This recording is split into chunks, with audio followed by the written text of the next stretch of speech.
Hi Ajit, welcome to the podcast. Hi Bala, thank you so much. Yeah, how are you doing? How is Bangalore? I've been hearing about the water crisis. Everything okay in where you live? Well, things are all right. I mean, they are not good to be honest. There is a water shortage, particularly in significant parts of Bangalore. Is it bad? Yes. Is it awful and not manageable? No, thankfully. So yeah, I think we are bracing ourselves for a fairly brutal summer. The only silver lining is that yesterday I got to hear that somewhere around Kukke Subramania area it rained a bit, and this year the monsoon that's predicted is quite nice. So yeah, I'm a bit optimistic, but again, what's really interesting is that in a lot of the apartment complexes we are staying, we are now moving towards some major, water conservation mechanisms. So thankfully, in our apartment, there is a rainwater harvest system in place. It's just that now we are choosing to invest in digital meters. So, like you have electricity meters, we want to install water meters so that we can monitor the usage and perhaps be a bit stricter and be a bit more self-aware of how much water we're using in general, because this is not just a 2024 issue. It's going to be something that we'll have to deal with as Bangalore continues to expand and grow at a very unrealistic pace. Wow, yeah, I that's what I heard, and people have been given work from home, and they have been leaving to their native places to probably work from home for a bit and then come back. So yeah, the sad part is that it started earlier than we expected. Maybe I mean it's only March, end of March, and then I think I'm not sure about when the rainy season is in Bangalore. Is it? It should be after Kerala So gets its very time rains. which is around the corner, it's supposed to bring rain. So anytime in a week or two, I hope it rains. Given that it has started to rain in other parts of Karnataka, I really hope Bangalore gets some rain soon and water levels are replenished a little bit at least, and there is some respite from the heat and the water scarcity. Okay, I thought I would never hear that. Respite from the heat in Bangalore. Neither did I. Yeah. Wow. Yeah. Anyway, yeah. Let's hope things turn around for the better. Ajit, what a fascinating career you have had. Born in India, obviously went to NIT Surat, moved to the US, did your PhD, and then moved back to India. I think you were one of those early people who moved back. I mean, now increasing number of people are moving back to India because of the amazing opportunities that India has to offer, especially in tech. But during your time, what was the scene like? Did you see a lot of your peers move back to India? Probably not. I think first of all, the awareness was quite low. So I see. I am from a reasonably conservative South Indian family, like a TAM family, and my dad, as always, wanted me to get into an IIT. The thing with that is, I was not raised in Chennai or any of the larger cities where I was pursuing high school. I was in a town called Gandhidham in Gujarat.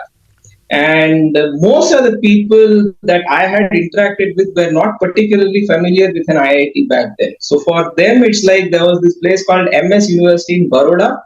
That was the holy grail. And if you get into MS University Baroda, it's like the MIT or Caltech equivalent, if you will. It's a And Maharaja also, Sayaji something, right? If I remember. yes, Ah. MS, that's right. Hmm. So and the good thing is that, at least for me, is that when I'm a Kendriya Vidyalaya product, Oh, right? same So, here. lovely. I find High five. so. Yeah. So in Gujarat, the system back then was if you did well in your 12th standard, based on your marks, you are awarded a state rank, and based on whatever CBSE quota that you are applicable for, you would be offered seats in certain RECs and certain other colleges. So local colleges in Gujarat and RECs and NITs across the country. So I told my dad I have this system in place where I'm assured of a seat somewhere. So why on earth would I be studying for IIT? And he glared at me and scolded me a bit and got me all those brilliant tutorial books, which I flunked. I flunked. I was bad. I mean, to make the leap from the NCERT textbooks to brilliant tutorials and all that intense stuff, I was a very too steep a curve for me to get on.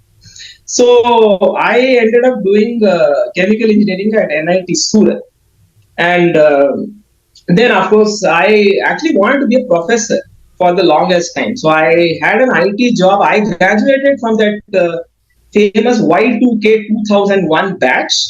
I realize that I'm revealing my age quite a bit here, but that's okay. I'm fairly comfortable with that. So I went to the US while declining an IT job. It was Putney Computer Systems. I think now it's iGate or whatever. So I declined that job because I wanted to be a professor. I told my dad I have this job. It's paying me extremely well. It was some 17 to 18,000 a month. That's a ridiculously high salary. What 20 is odd years. funny? The salaries of entry level, engineers at these companies has not changed for the last 20 years. So I can assume, what a huge sum of money it would have been back in the day. Exactly. So I told my dad, I hate computers, I hate programming. So I don't want to do this. And the minute I said I want to study further, he's like, okay, great, please go study. And so hence the journey in the US began. So masters, Florida, PhD, Ann Arbor, Michigan. Then I did a postdoc. So after PhD, I was at a crossroads in the sense that, see, if I want to pursue academia, postdoc is a must. So I told myself, okay, I must do a postdoc. Then we'll see. Even at that point, I was almost determined to be a professor. Then I got married. So Nandu and I came to US and spent a couple of years. And that's when I realized that we wanted to move back to India, primarily for family reasons, aging parents, things like that. Now the thing is, at that time, this was my thinking. Again, this is 15 years ago. Things could have changed probably, but at that time, this is what was going through my mind. That once I went to academia in the US, moving back to India would be next to impossible because the styles and the system and the infrastructure was very, very different back then, right? And that's when it hit me that if I were to move back to India, and that 2008 recession sort of acted as a catalyst. And so I had a job as a research scientist at Texas A&M, and then I got a job at GE in Bangalore, India. So I had to weigh those options, and I thought, okay, this is a good time to move back to India. Might as well, move back, settle down, things like that. So we moved back to India in 2010, and then but yeah, to answer your question, I had no clue, and the resources were not there, right? There was no major Twitter, Facebook, WhatsApp was not there. And I was extremely asocial in the sense that not much of blog. I think blogging was the thing back then, and I was not a blogger by any means. So, in spite of lack of the information and lack of exposure, we ended up taking the call to move back to India. Zero regrets. It's been a very, very great ride so far. So yeah, that's my journey in a nutshell. I was smiling when you said brilliant tutorials and all of that, because I am reminded of my days, because I similarly like you were raised in Gandhidham, or at least probably did your 11th and 12th there, I assume. I was in Trivandrum, so Trivandrum also does not have a very huge IIT culture. I think we had like one institute which was called Math IIT, which used to do a lot of IIT coaching, but very few people were keen on going to IITs, and it's only when I went to NIT Jamshedpur I realized people really spend a good part of their life in Kota, or maybe the Narayana institutes in Hyderabad to coach themselves. So I was like smiling because of how similar our journeys have been, and coincidentally I moved to the US, did a PhD. I did not go the postdoc route, but quite fascinating. And I think it was around that time that GE had its John F. Welch Center in Bangalore, right? I think that also acted as quite the catalyst for people to move back, from what I know, because I think that was the GE was probably one of the first companies to set up like a solid research and development lab, not doing back end work, doing really, really great work in India. So I think a lot of people moved back in the day, because I think people who did postdocs in the US eventually ended up being like professors at IITs, but now there Yeah. was this big industry opportunity opening up for them. So that's fantastic. So from what I understand, you did chemical engineering, and then GE seems like completely different from what you do currently. So tell us about what you do Okay. currently and what were you up to at GE. Okay. See, so I think the way the my career's trajectory happened was, so I did chemical engineering, and in the very among the various facets of chemical engineering, I really enjoyed material science. So I always was fascinated by what is this thing made of, what is it about this material that gives this whole thing its properties, and the way I make a certain material or process a certain material can completely transform its property. That particular aspect fascinated me. So that's why at Florida, I chose to do material science engineering. And among all the materials, I was most fascinated by polymers, based on their ubiquity and how what a large, and of course all materials have a major impact. It's just that polymers happen to resonate with me the most. And I did fair bit of processing in the like the extrusion, the basic stuff. That was my master's reason. So for my PhD, I chose to further specialize in polymers. And then as a result, I joined the plastics business with GE, which then they sold to Sabic, which is now a separate company of its own. That's a German Now, company, right? Sabic or Sabic is Saudi Arabia, and now it's okay. been taken over by Aramco, I think. So, I mean, a year into Sabic, I realized that it's a B2B setup. So what I make is used by someone else, and that something else ends up in the consumer's hands. So I wanted a more B2C kind of experience where what I make directly lands into consumers' homes. I was kind of more appealed by that particular rationale. So And then you don't then, have to explain where you work, right?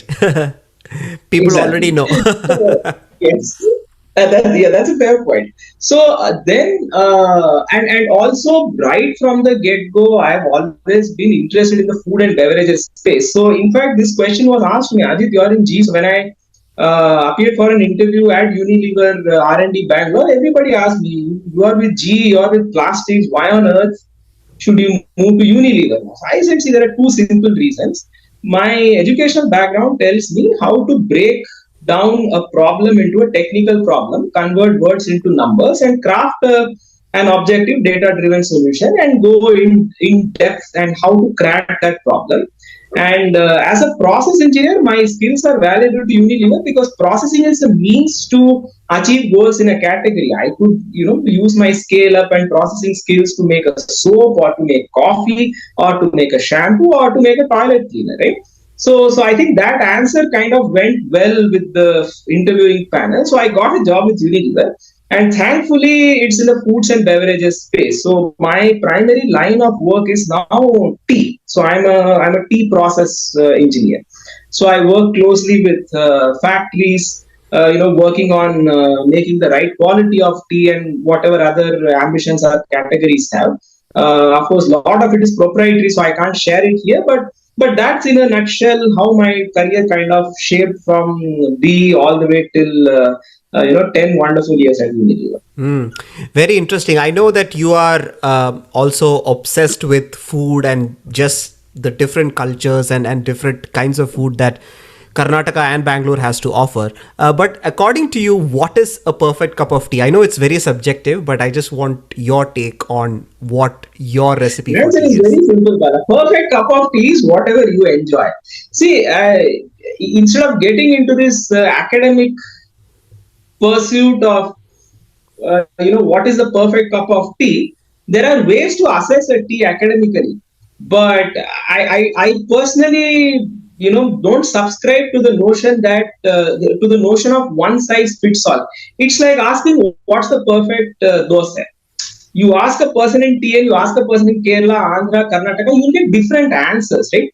So the realm of food, to solve technical challenges, it's good to adopt that academic slash scientific mindset. But when it comes to something as subjective as a food or a beverage, it doesn't make sense to me to say like this is the best, everything else is a compromise.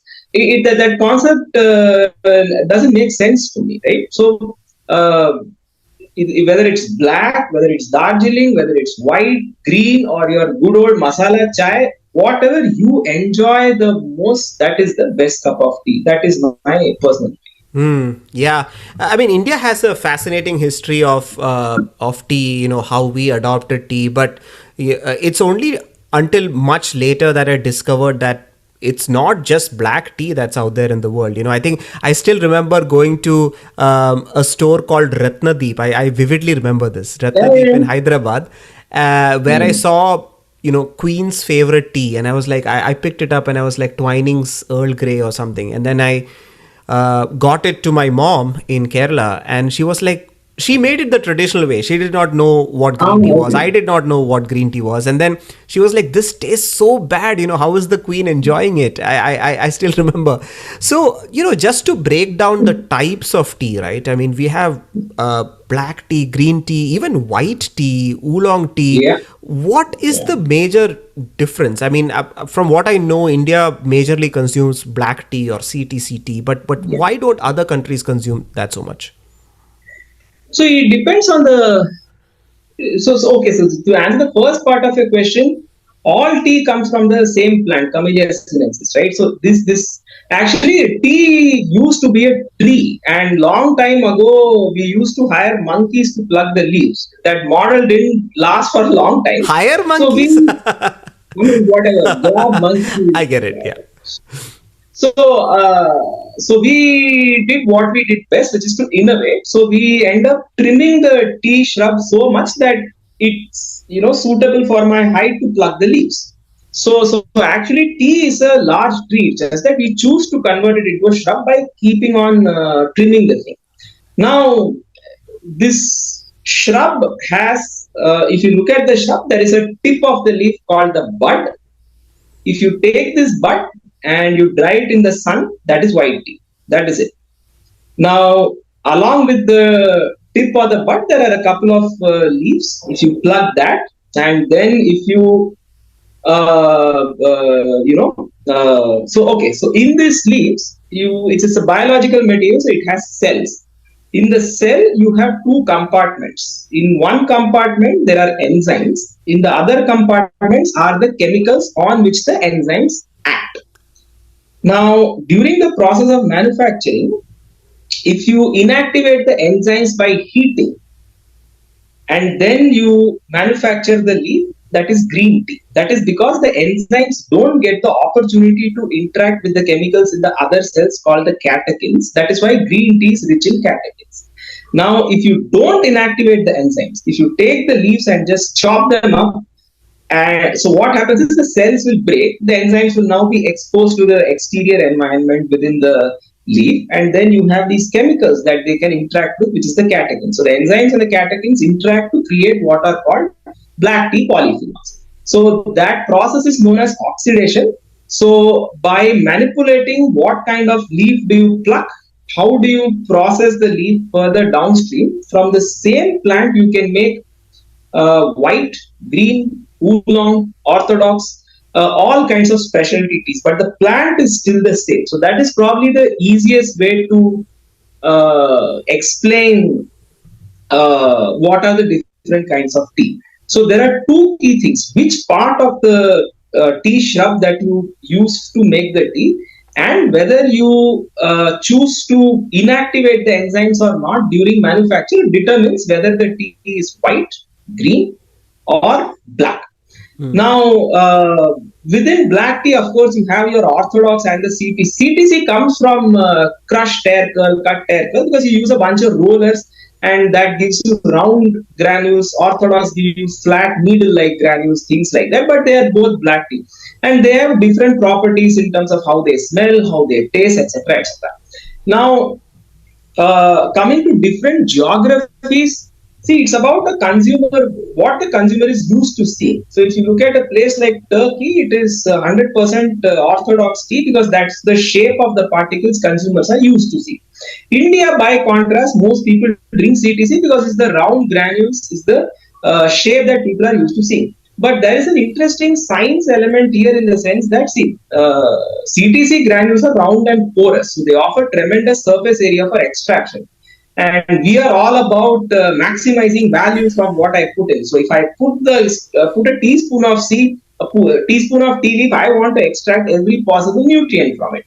Therefore, given the fact that we tend to cook our tea nicely along with water, milk, spices, and sugar, CTC granules make a lot more strength because I can extract a lot of strength and all the goodies from the tea. So that perhaps became the simple driving force, perhaps unknowingly, because I don't think a consumer, when putting a tea, is looking at, okay, 4 by 3 pi r cube, whatever is the volume, and this is 4 pi r square is surface area, this is the extraction kinetics. Nobody thinks that way, but it is just ingrained along with the way in which we prepare our chai. So it's different countries and the way consumers are accustomed to a certain taste. Hence, whether CTC or orthodox suits that consumer's palate is how things are determined. I think Mike, the reason why I asked this question was more in the lines of what made tea so different in different geographies, in the sense that were consumers purposely fed by colonizers, or did they just get Oh, used to it? Was there any sort of resource crunch that made them innovate and consume and so on? So that was hmm. more why I Okay. asked it. I think roughly what I understand from India is that the British tried to give us black tea, and that did not go down very well because it was bitter and too astringent and too strong for our liking. So we adapted by, I mean, we like milk, yes, spice, check, sugar, check, tea, check. So just bring everything together and convert that into a nice concoction that suits our palate. So that is my understanding of how things evolved in India. In contrast, in China, there is a massive green tea culture. In fact, the legend has it that tea was discovered through a serendipity. A king in China was traveling and used to drink warm water. One fine day, few leaves fell into the warm water, and when the king consumed, he felt very refreshed. And then they went back. That was Camellia sinensis. So China, therefore, has a massive green tea, white tea sort of a drinking culture. Turkey, on the other hand, it has a different the leaf, the kind of so we now get into the crop science a little bit. So the kind of crop that goes in Turkey is very different. So you really need to boil it for a long time to get that taste and all the nutrition out. So that is why the way they make tea in Turkey is very different. You have these two teapot like kind of a setup, and it's brewed for a long time, like a solid 15 minutes to 20 minutes or so, and that time is then used for socializing. So tea always has this connotation of bringing people together. Let's sit down and have a cup of tea. How you make it, that depends on the customs and things like that. So Turkey has this other interesting thing that once you're done drinking your tea, so okay, it doesn't matter if it's a seven-star hotel or if it's a roadside stall in Turkey. The shape and the size of the glass is identical. It's always of a certain size and a certain shape. And once you're done consuming the tea, whatever little spent is left over, the shape of that, people have this belief that they can, read your future a little bit based on whatever is there. So when I went to Turkey, somebody took a picture of that, and then now, of course, there are apps. So they feed that image to the apps, and it'll, tell me what my future looks like or what are my basic personality traits. So. So I think that perhaps explains why different countries do things differently, because there are these fascinating snippets of culture that are associated with the tea and the basic food and consumption habits of consumers that bring out all these elements when put together for a fun Mm. experience. One other major tea consumer that we probably missed in our discussion is Japan. Japan consumes a lot of tea, and I think matcha has taken off like crazy. Yes. Yeah. So I think Japanese, being Japanese, like the perfectionists that they are, so it is literally eating the tea, not exactly drinking the tea, because there is no concept of extraction. So they grind it so fine. So this is again a fantastic example of how science comes into picture. uh, it's the same leaf. When you dry it and when you crush it so fine that the buoyancy when you put it inside water balances the gravity that would like for the particle to settle down so nicely that it's a suspension.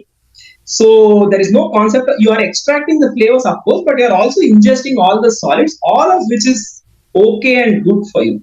So it is truly eating a tea and not drinking a tea. So it's literally like nothing left behind. So any other way of making tea, there is some stuff left behind, which is of course compostable, biodegradable.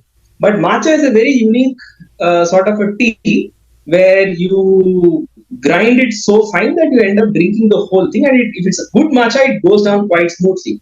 And of course, Japan and China being very ancient in terms of their fermentation culture, you now have the kombuchas going on, you now have the pu'er teas going on. So a lot of microbial fermentation plus tea is a very fascinating area that is now taking off in the rest of the world.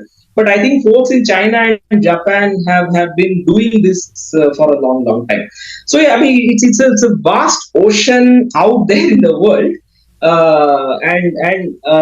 it's kind of fun to explore this and learn something new almost every single day. Yeah, how fascinating. And I think you broke it down extremely well in the sense that, matcha, you just consume the leaf itself as a finely powdered, component. Which is actually good because we do waste a lot of tea leaves, right? I mean, and all of that goes into landfill. So even from a sustainability standpoint, I think matcha is a wonderful alternative. It's damn expensive though. It is true. That is true because you need to be very choosy in terms of how you grow the leaf, how you pluck the leaf, what goes inside, things like that. The only downside is that it is still a very manual labor intensive industry. Anything with large machines, it is a bit challenging to get the particle size right. So a lot of the most expensive matchas are still handcrafted. So scale is a problem, and hence they tend to be very expensive. See, in terms of sustainability, I think it's a very interesting point that you bring in because what we need to be mindful is that we need to do like an end-to-end sort of an analysis, right? So you are growing leaves in a certain way, you are plucking a very specific portion of the leaf, then you are making it in a certain way, and then you are brewing it in a certain way. Now, the question then becomes what is the total carbon footprint associated per gram of matcha that is produced? Similarly, what is that value for a CTC tea or an orthodox tea? Because again, I'm not saying one is good or bad. These are it's the way it is because see, at the end of the day, these are things that are somewhat people can't live without. So I do understand and completely emphasize the importance of sustainability, but let's also bear these points in mind that we have to look at things from an end to end. And when we say, of course, you're right. When I brew tea and when I throw stuff in the landfill, of course, I'm throwing stuff in the landfill. But having said that, they are all fully cellulose based, so they are 100% biodegradable because it's literally uh, whatever I do with a leaf, it is still a leaf. So when I put it in a landfill, it is practically like composting, right? So in fact, a lot of these things are compostable, let alone I have to put in a landfill. But from a sustainability point of view, what people need to be aware is what is the end-to-end carbon footprint starting from how I'm growing the shrub, what goes into manufacturing the tea, and therefore, what is the total footprint associated with making one certain quantity of tea. So that is something I just wanted to share. No, that is extremely right because when companies want to achieve sustainability goals, they look at everything, right? Scope 1, scope 2, scope 3 emissions, and then they have this whole, like you said, end to end, and then we need to look at the bigger picture, not just what goes into the landfill. That microcosm of process. You mentioned about people hiring monkeys to pluck tea leaves, and even with matcha, how manual the process is. My knowledge is limited in tea cultivation in general, but just because I'm from Kerala and I've been to a few tea farms, I did notice that it is still a manual labor intensive process, and it is not just tea. Even avocado cultivation or avocado plucking, even saffron, is a very selective process, extremely manual intensive, labor intensive. Do you see I don't know, AI based multi-billion industry popping up to mechanize tea plucking? That's a fantastic question. See, and the answer to that is the mechanization is already happening. So if you go to a place like Turkey, uh, so first of all, Turkey, the tea growing season is only 3 to 4 months, unlike in India or a Kenya where it is practically perennial. So the tea growing season is hardly 3 to 4 months. And Turkey is by far one of the highest per capita consumers of tea. So you need to make a lot of tea in those 3 to 4 months. So everything starting from plucking the leaf in humongous quantities to putting them in the factories, extremely automated and mechanized. So they are truly state of the art facilities. Because they are forced by the circumstances that I have only three, I can't change that, right? So that's the funny thing. If I look at vegetables for an example, as an example, so when I was growing up, cauliflower was a winter delicacy. I used to look forward to winter so that I could have capsicum and cauliflower. Otherwise, summer it's the same old loki, tinda, aloo, bhindi. Uh, Now it's like agriculture has changed in terms of vegetable and everything is available around the corner. Again, no judgment associated because it is what it is. Our population is growing, our wants are growing, and things are available all the time. It's a fact that I have to deal with or embrace rather than deal with. But tea, on the other hand, and by the way, now every place is growing all kinds of things. But tea is very unique in the sense, it's not like I can get a tea seed and just plant tea in my garden and suddenly I'm making tea out of my own garden. It doesn't work that way because tea has some very specific requirements, and those kind of circumstances force you to choose whether you want to go with a manual or an automated because there are a lot of costs associated with it, right? So that way, it's just a function of how do you optimize for production cost because tea, while there are a lot of premium segments, but at the end of the day, as far as India goes, it's a mass market beverage. So either way, you have to keep the cost in check, and hence there is a big reason why certain countries choose to do it manually, certain countries choose to do it in a mechanized, automated way. Can it be mechanized everywhere? 100% yes. So, in fact, now, even in India, if we see a lot of places are going from, not plucking with hands but using scissors or some sort of a sickle or very small sort of machinery to pluck the leaves. But having said that, it's largely driven by how do I optimize for cost for producing 1 kg of the tea or whatever. So that is what dictates a lot of these dynamics. Yeah, and that makes total sense because you don't have to forcefully mechanize if there is no Yes. need, right? Yeah. Yeah, makes sense. Ajit, I wanted to ask you. I think it's a very obvious question to ask someone who is in the industry: is coffee versus tea, right? And coffee. I was actually having a conversation with Dr. Edward Fisher. He's from Vanderbilt University, on the three waves of coffee and how we have reached this whole concept of third wave coffee. Is there a similar sort of marketing movement, if I can call it that, with tea, or there isn't? I'm not sure. I see that. Okay, so tea for a long time was a fully mass market beverage, and coffee enjoyed this renaissance as a gourmet beverage, so to speak.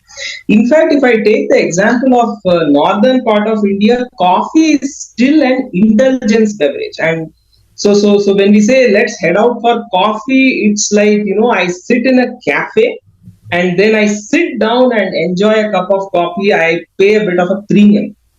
Not many people say that for chai. When people say chal chai peene chalte, hain," it is usually like a basic shop. You stand, you drink your chai, and then come back. Yeah. On that Now, note, I have to add something. So I was born in a Tamil family in Kerala. I grew up for the most part in Kerala, and what was fascinating was, I mean, like most Tamil homes, coffee was the first thing you drink in the morning, and then it was only when I started to get to probably the eighth or the ninth grade, I realized that the common Malayali homes do not even consume coffee. Like they probably make coffee once in a week and it's usually brew. Like there is no concept of filter coffee.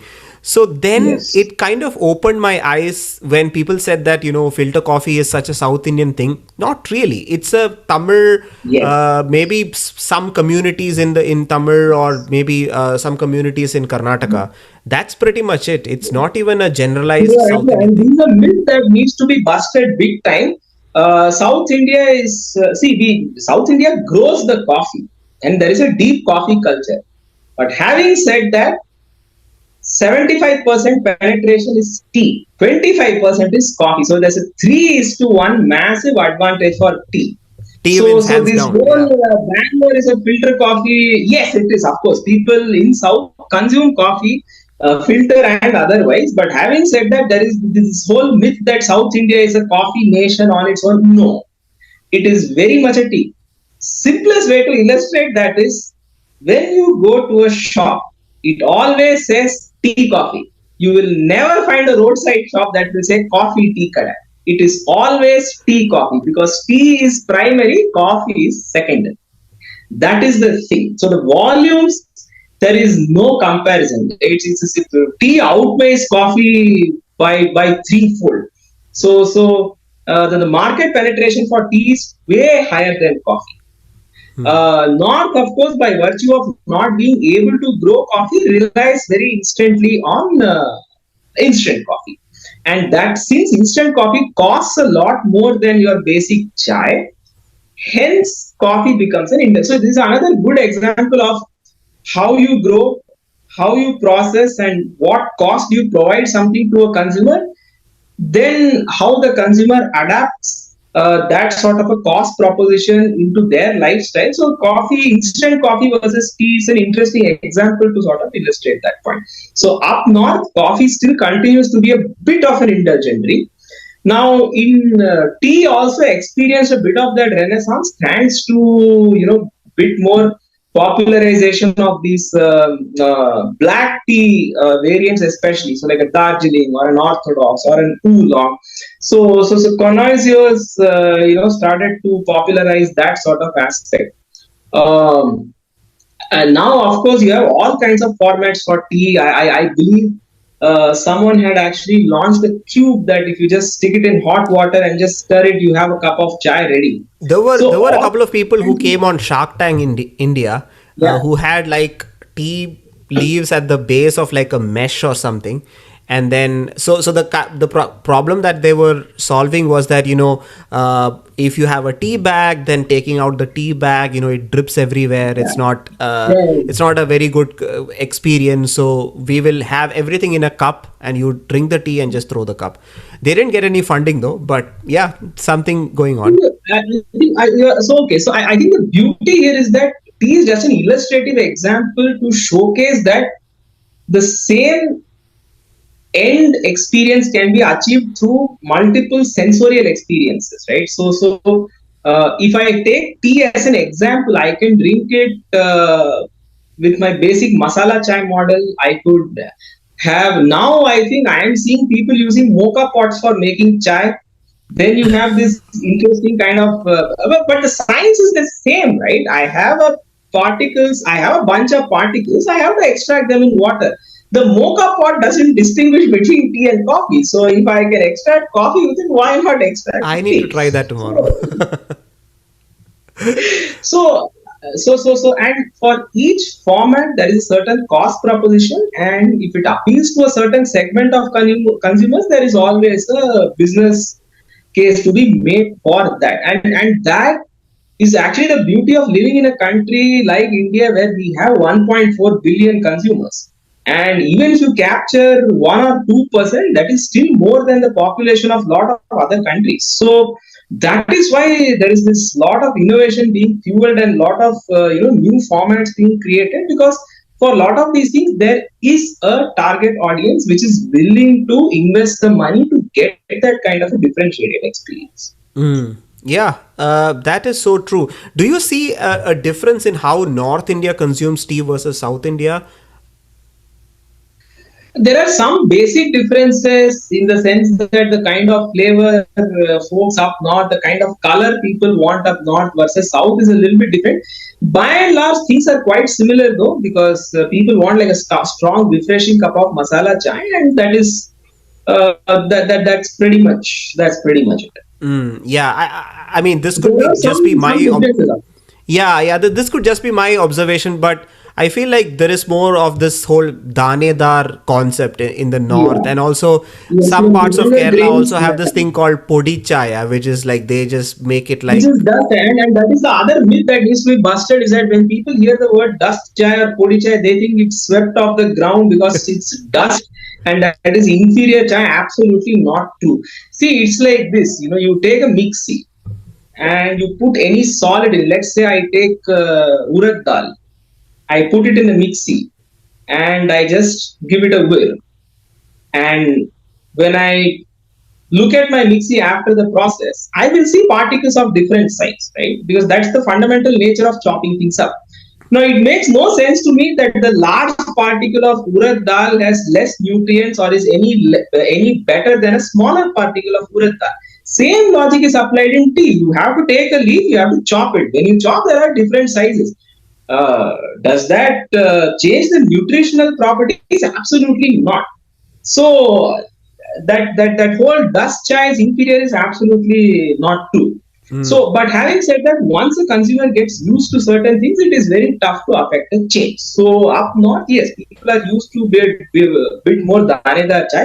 And here's another great example of how science is in play when it comes to dust. You see, whenever you go to chai kada, nobody will, or very few people will use leaf. Why? Because for a same mass, smaller particle size, higher surface area, I can extract lot more. I can keep extracting. So for the same mass of tea, I can make more cups and make better money. That's a simple logic. And that is exactly how a tea master operates. Now, how crafty the tea master is, so that see, in like coffee, when I have the first decoction, second decoction, the taste is different. Now, how does the tea master manage to, with the same mass of tea, how to make more cups but make each cup taste the same? Is where a good tea master distinguishes from a great tea master. So, lot of things that we unknowingly, they seem mundane to us, that okay, tea master is doing something. But I can bet a lot of money that every tea master is aware of these scientific principles in their own way, and they are using this to do their business very smartly. yeah. That reminds me of something that Krisha Shok said in one of my episodes, and also in on Amit Verma's show, is that you know our moms and grandmoms, the way they cooked, they knew that something happens due to a reason. They probably did Yeah. not dive deep into the scientific aspects of it, but there was some heuristics involved. There was some logic involved in all of that, and I think that the same applies to tea masters as well. Yeah. Yeah, absolutely. Yeah. I want to move to innovation because you are in the research side of things. And I was trying to think about innovation that has happened in tea manufacturing versus what difference does it make to the end consumer, right? So I have been drinking tea for almost all my life, and it has remained the same. Sometimes the packaging has changed. Like you said, some premium brands have entered the market. There has been some innovation with tea bags and a couple of other examples that you mentioned. But to the end consumer, I'm kind of unaware of the kind of innovation that happens. So could you throw some light on what is happening behind the scenes with respect to how tea was Okay, so since manufactured? a lot of it is proprietary, I won't be able to say, but okay, let me give some basic examples. See, first of all, the concept of tea bag is extremely new, right? Because uh, people are used to cooking their chai with milk and water, taking India as an example. But then came this thing that it's a very messy process. Because even I personally don't like to wash that vessel once the chai is made because it's a nightmare. So the concept of bag is kind of fascinating, and it's a very very recent concept compared to the history of tea.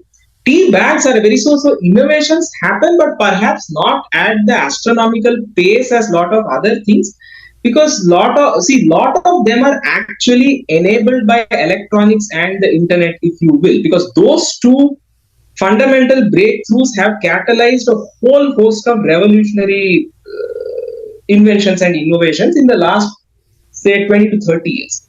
Tea, on the other hand, does it experience, I mean, at our organization, of course, we innovate every single year.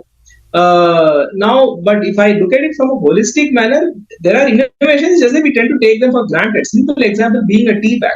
Now, uh, tea bag is an example that comes to my mind. So even in Turkey, which is a hardcore, loose leaf drinking culture, now you have teapot bags so that the consumer doesn't have to deal with the mess that is left in the pots. But the thing is, it is very tough to change consumer behavior, so to speak. So when a consumer gets used to something, it is extremely challenging to change that. That too, while maintaining the cost. So there are certain fundamental constraints that one has to be aware of while it's not like, hey, I have innovated this, now let's take it to the market. The first question always is, why do I need to do this? What is the consumer problem that I'm trying to crack? So if a consumer wants something, then we craft an innovation. Whereas I think I'm not sure about other categories, but at least here that's how it kind of works. So why am I doing what I'm doing? So there are a lot of interesting innovations that can happen, but then uh, how many consumers actually want it and whether I can make a viable business case out of it is what dictates most of the innovations. Hmm. But I think simple answer to your question, the thing that comes off the top of my head are tea bags for both black and green tea. I think those are all ways that have changed the way consumers now can consume the beverage and get all the goodies in a bit more convenient manner. Hmm. And a lot of work is, of course, see, tea being an agricultural commodity, there is a lot of work being done in terms of how to make that agricultural practice more sustainable, how to make the manufacturing more sustainable. So there are a lot of work. There's a lot of work that's going on in that area. Hmm. Yeah, something that consumer might not get an idea Yes. of, but it's more Yeah. of like a behind the scenes to improve Yeah. operational efficiency and Yes. other Yes. aspects. Uh, Fantastic. Before we end this podcast, I wanted to touch on some of your travels. You mentioned Turkey, and I'm sure you have traveled to Kenya many times. People who travel to Kenya usually just visit Masai Mara or maybe visit Kilimanjaro, but I have not, unfortunately. I've traveled to Kenya 4 times. I have not visited Masai Mara once. which is exactly why I'm gonna ask this question is you probably have a different angle of Kenya to probably tell the audience because your trips would have been for an extended period of time. So what about Kenya has fascinated you? I think the pristine nature is just unbelievable. So I've been extremely fortunate to have worked in a couple of tea factories that are surrounded by some extremely large gardens. I like to run, so imagine like at 5:36 in the morning, you're running through a tea field. The air is fantastic, and then suddenly there is the sun that is rising. The kind of things, the sky is so clear and blue. I mean, the landscape, it is so scenic. It's absolutely amazing. People are great, of course. I mean, every visit to Kenya, it's a fascinating experience. People are great. And funnily, the tea drinking culture is not massive because most of the Kenyan teas are actually, they end up being exported. So that's kind of interesting. Uh, but yeah, see, when I go there, trips are concentrated around the tea gardens and the factories. So I only have that experience to share. But every time I visited, I've been greeted with a lot of warmth. Absolutely love the people. and love the kind of efforts they put in to make sure the tea is being made the right way, following all the procedure and norms, etc., etc. It's always been a fascinating experience. I think food-wise, of course, if you love to eat meat, Kenya is a must-visit place because there is this concept of nyama choma, which is this their style of grilling and barbecuing things. I don't eat meat, but I've seen that every other eating joint in Kenya is actually a nyama choma joint, and it's kind of again a part of the food culture in Kenya. So again, there is obviously loads to explore in Kenya. The place is quite pristine. There are some beautiful lakes in addition to Masai Mara that you can explore. I think tea tourism itself can be a thing because the gardens are so lush and green and they're really really beautiful. So when you wake up and you see nothing but green, it's a site that I took for granted, and once you move back to city, you kind of miss that for a bit. It's like back into the madness, but more importantly, you miss the greenscape that you get in Kenya. It is ridiculously good. Yeah, I think this aspect is not talked about, and even Kenyan cuisine. Being in the US, you think that it is diverse, but I feel like even in the US, you have certain cuisines that are more popular than the others, like maybe a Mongolian. Ethiopian cuisine is quite famous, but quite popular. You see a lot of Ethiopian joints, but not so much Kenya. So that's an interesting insight. Ajit, before we end this podcast, I wanted to ask you about generational shift and how it has affected tea consumption. I think you have been in the law industry long enough to probably see probably what one generation of tea drinkers migrating from their teens to youth to probably in their mid 30s. Do you see, as years progress, a difference in consumption landscape, or has it plateaued, remained, or is it increasing? Any observations there? See, okay. I think okay. See, tea inherently is good for your health, right? So, and especially after things like COVID, people are becoming increasingly aware of what they are putting inside their body, including and that has led to a lot of people appreciating tea beverages like tea a lot more, right? And see, no matter which generation you belong to, there are certain experiences that you witness growing up that you long to retain no matter what. So now let us say we are also from a certain generation, but we witness the previous generation. But having said that, every morning when I wake up, if I don't have, see, I am a tea person in terms of work, but my first drink has to be a filter coffee. I cannot function without that. So it just becomes ingrained within your behavioral pattern, if you will. Yeah, So and I I think can't food is function also without it. about memories, right? About nostalgia. Exactly, absolutely. So lot of it is about it's okay if some things don't change. So that is one element of it. The other element in terms of change is, see, if I look at a country like India with a lot of young population who's willing to experiment like anything, and in terms of food and beverages, the kind of innovations that are happening at a certain cost point is absolutely mind-boggling, right? So in my view, there is a lot of room to innovate in tea. Different kinds of experiences, different kinds of formats. I think that is one way where tea could go because there are people waiting to experiment. When you have a good thing to share with the consumers, is that look, you're getting the fundamental goodness of the tea, but in a kind of a fun way, so to speak.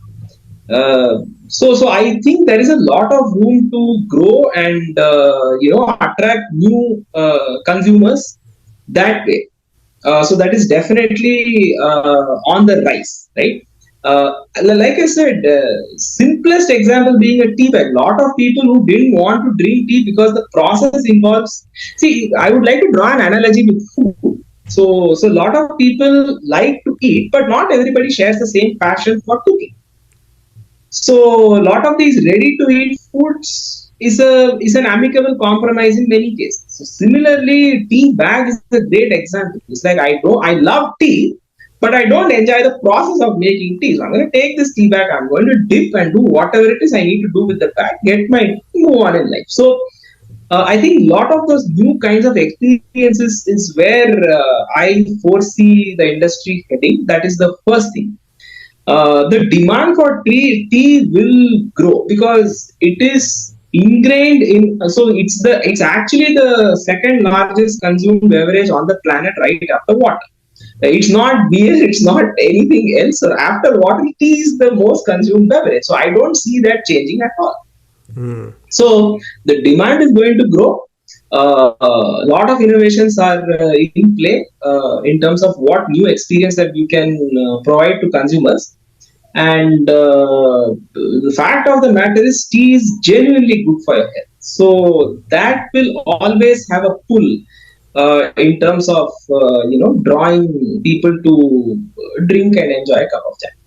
Yeah, I think people may shift from black tea to green tea because of the health benefits, because they don't want to consume milk and sugar. But at the end of the day, like you said initially, everything comes from the same plant, so nothing is going to go Yeah. away. Yeah. They're all good for you. The black, oolong, or whatever it is, they're all good for you. Just figure out what fits within your taste and basically figure out what fits for your taste buds the best and just enjoy it. At the end of the day, just enjoy whatever it is. It's all good for you. Awesome. Well, on that note, thank you so much, Ajit. It was lovely talking to you about. I mean, I can't believe we spoke so long about just tea. I mean, we had so many other things to cover as well, but maybe we will keep it for another day. But thank you so much again. Thank you so much for having me, Bala. This was so much fun. Thanks a lot. Awesome. Bye.